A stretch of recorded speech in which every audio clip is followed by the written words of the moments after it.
आज से करीब 125 साल पहले एक जर्मनवासी यहूदी लड़के को अपने मन में प्रश्न होता है कि क्या प्रकाश की किरणों का पीछा करने पर उसे हम ओवरटेक कर सकते हैं। इस पर विचार करने पर यानी कि एक थॉट एक्सपेरिमेंट करने पर उसे ये काम मेघधनुष का पीछा करने जैसा लगा, क्योंकि मेघधनुष के आप जितने नजदीक जाओगे वो आपसे उतना ही दूर भागेगा और इसलिए उसे पकड़ना संभव नहीं है। इस टाइप का एक तार्किक जवाब, एक लॉजिकल जवाब उस लड़के को सूझा। फिर भी उस सवाल का खिल्ला उसके मन में छुपा हुआ ही रहा और प्रकाश की वेगवान किरणों के इर्द गिर्द उसका मन घूमता ही रहा। जिस जर्मन लड़के को यह सवाल सूझा था उनका नाम था सर एल्बर्ट आइंस्टाइन। और करीब 15 सालों के बाद एल्बर्ट आइंस्टाइन ने साल 1905 में एक विस्फोटक थियरी का सर्जन किया जिसका नाम था स्पेशल थियरी ऑफ रिलेटिविटी। और इस थियरी के आते ही न्यूटन ब्रांड वाले सभी भौतिक शास्त्रियों के पांव के नीचे से जमीन खिसक गई। न्यूटन की जो बेसिक नींव थी उसे ही इस थियरी ने हिला दिया था, क्योंकि स्पेशल थियरी ऑफ रिलेटिविटी ने 3 बड़े धमाके किए थे, जिसमें एक था किसी निरीक्षक के लिए स्थायी पदार्थ के मुकाबले गतिशील पदार्थ का समय धीमा बहता है और इसीलिए ब्रह्मांड में अलग अलग जगह पर समय अलग अलग रफ्तार से बहता है। इस हिसाब से समय सापेक्ष है। दूसरा धमाका था कि प्रकाश की स्पीड 2,99,792 यानी कि करीब 3 लाख किलोमीटर पर सेकंड के रूप में बेजोड़ है और इसे कोई हिला नहीं सकता। मतलब कि प्रकाश के स्रोत समान कोई टॉर्च आगे या पीछे भी जाए तो भी लाइट की इस गति में कोई भी फर्क नहीं पड़ेगा। और तीसरा धमाका था कि ब्रह्मांड में किसी भी पदार्थ को कितना भी एक्सेलरेशन दिया जाए फिर भी वो पदार्थ शून्य अवकाश में भी प्रकाश की गति कभी हासिल नहीं कर सकेगा और प्रकाश की रफ्तार से ज्यादा स्पीड पाना ब्रह्मांड के किसी भी पदार्थ के लिए इम्पॉसिबल है। और यही इस तीसरे मुद्दे में ही ट्विस्ट छुपा हुआ है। एल्बर्ट आइंस्टाइन का यह तीसरा मुद्दा या यूं कहो कि तीसरा धमाका आज करीब 125 साल बाद शंका के दायरे में आया है, क्योंकि 23 सितंबर साल 2011 के दिन एक साइंस न्यूज पब्लिश हुई थी जिसने कॉमन सेंस को चैलेंज किया था और न्यूज में लिखा था कि न्यूट्रिनो नाम से जाने जाने वाले कण ब्रह्मांड में प्रकाश की रफ्तार से भी तेज रफ्तार से भागते हैं।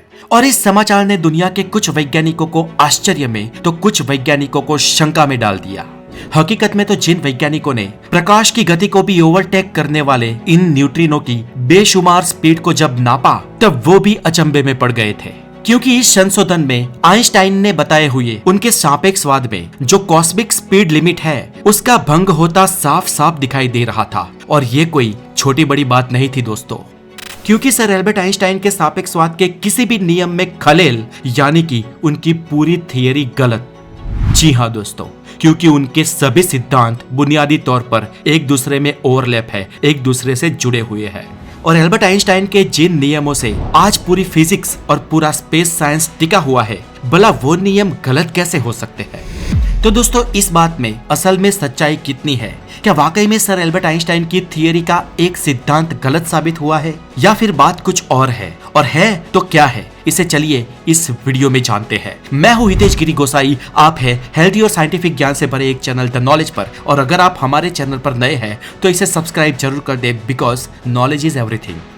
तो दोस्तों, हुआ यूं कि स्विट्जरलैंड के जिनेवा के पास सैन नाम का एक पार्टिकल एक्सेलरेशन है और ये दुनिया की एक सबसे बड़ी वैज्ञानिक लेबोरेटरी है जहां पर प्रोटॉन जैसे कणों को चुंबकीय आकर्षण और अपाकर्षण के माध्यम से फुल स्पीड दी जाती है और एक दूसरे के साथ टकराया जाता है।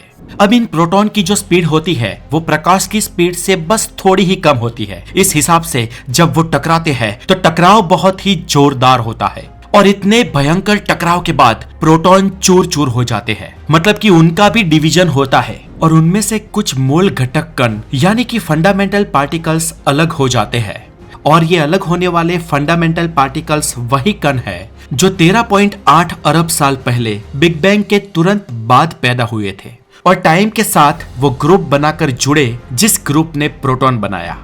और इसीलिए स्विट्जरलैंड में ये सैन नाम का पार्टिकल एक्सेलरेशन ब्रह्मांड में अतीत में उसके दूर के भूतकाल में झांक पाता है, ये कहना गलत नहीं होगा। अब प्रोटॉन को टकराने के बाद उसमें से जो ये सो कॉल्ड फंडामेंटल पार्टिकल्स अलग हुए उनमें एक न्यूट्रिनो भी था। इन न्यूट्रिनोस को अब तक हम फंडामेंटल पार्टिकल इसलिए मानते हैं क्योंकि आज तक हमें ये नहीं पता कि न्यूट्रिनो का विभाजन हो सकता है। ये न्यूट्रिनो उसी ग्रुप का एक फंडामेंटल पार्टिकल है जिस ग्रुप का एक और फंडामेंटल पार्टिकल इलेक्ट्रॉन है। इलेक्ट्रॉन भी एक फंडामेंटल पार्टिकल है जिसकी वजह से आप अपने इस मोबाइल डिवाइस से मेरा वीडियो सुन पा रहे हैं या देख पा रहे हैं। अब चलिए दोस्तों फिर से न्यूट्रिनो की बात करें तो ये इतने छोटे हैं कि मानो ये अदृश्य है। इनमें कोई मास नहीं होता और अगर होता भी होगा तो बिल्कुल न के बराबर, जिसे नाप ही ना सके ऐसा होता होगा।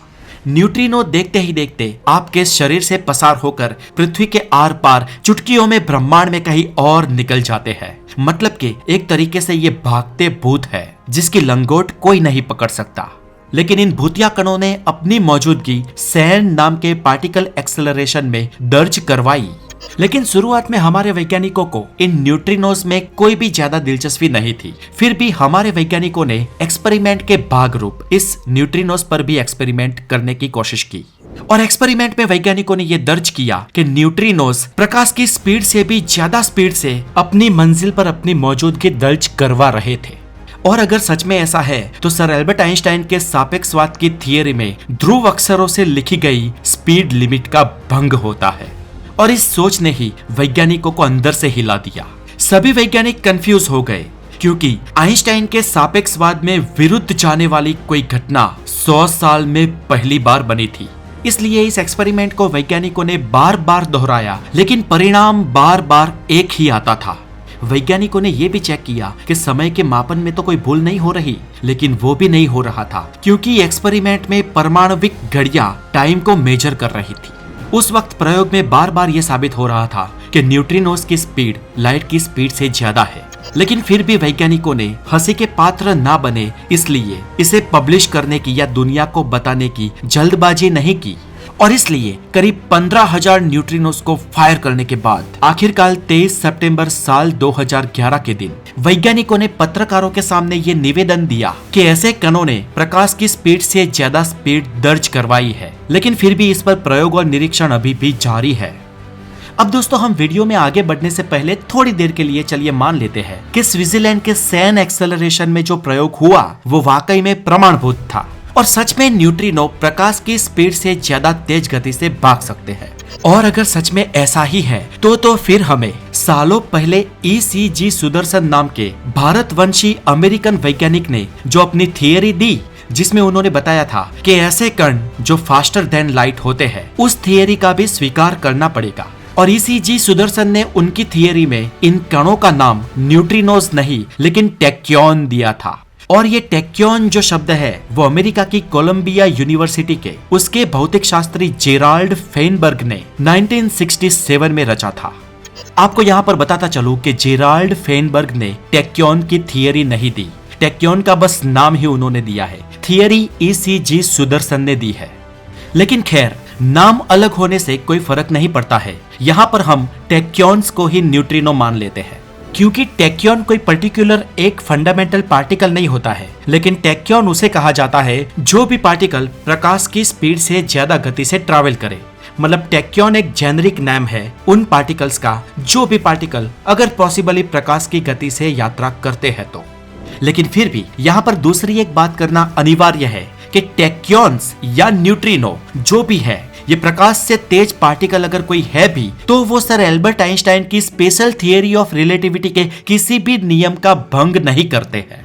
लेकिन क्यों नहीं करते हैं? तो ये रहा सापेक्षवाद पर सुदर्शन चक्र के प्रहार न होने का कारण। सर आइंस्टाइन का सापेक्षवाद हमें ये कहता है कि कोई भी गतिशील पदार्थ प्रकाश के वेग को ओवरटेक नहीं कर सकता है और इस सिद्धांत को यहाँ तक 100 टच का सोना मान लो। पर अगर कोई ऐसा पदार्थ या ऐसा कण जो जन्म के समय से ही प्रकाश की स्पीड से ज्यादा तेजी से चलता हो तो क्या? तो ऐसा है कि सर एल्बर्ट आइंस्टाइन की स्पेशल थियरी ऑफ रिलेटिविटी ऐसे पदार्थों के सामने कोई प्रतिबंध फरमाती नहीं है। अब समझे दोस्तों, आइंस्टाइन की स्पेशल थियरी का सिद्धांत ये कहता है कि no material object can reach the speed of light. मतलब कि कोई भी ऑब्जेक्ट प्रकाश की स्पीड को बाईपास नहीं कर सकता, यानी कि ओवरटेक नहीं कर सकता। यानी कि सवाल यहाँ पर प्रकाश की स्पीड पर यात्रा करने का है जो कोई भी नहीं कर सकता, रॉकेट भी नहीं कर सकता। अब कोई रॉकेट ये क्यों नहीं कर सकता? क्योंकि उस रॉकेट को उस स्पीड से यात्रा करने के लिए इन्फिनिट एनर्जी चाहिए और वो अमर्यादित एनर्जी उस रॉकेट को मिल नहीं सकती है। और उस समय रॉकेट वाले इस एग्जाम्पल को वैज्ञानिकों ने टैक्योन जैसे स्मॉल या फंडामेंटल पार्टिकल्स पे भी लगाया। मतलब कि वैज्ञानिक ये मानने लगे कि कोई भी टैक्योन प्रकाश की गति पार कर ले, ये उसकी औकात के बाहर की बात है। लेकिन यहाँ पर वैज्ञानिक भौतिक शास्त्र के कायदे कानून के विरोध में बैठ गए, क्योंकि स्मॉल या फंडामेंटल पार्टिकल के केस में ये एग्जाम्पल लागू नहीं किया जा सकता। ऐसे पार्टिकल के केस में होता यह है कि जितनी कम एनर्जी उतनी स्पीड ज्यादा, और जितनी स्पीड ज्यादा होगी उतनी एनर्जी कम लगेगी।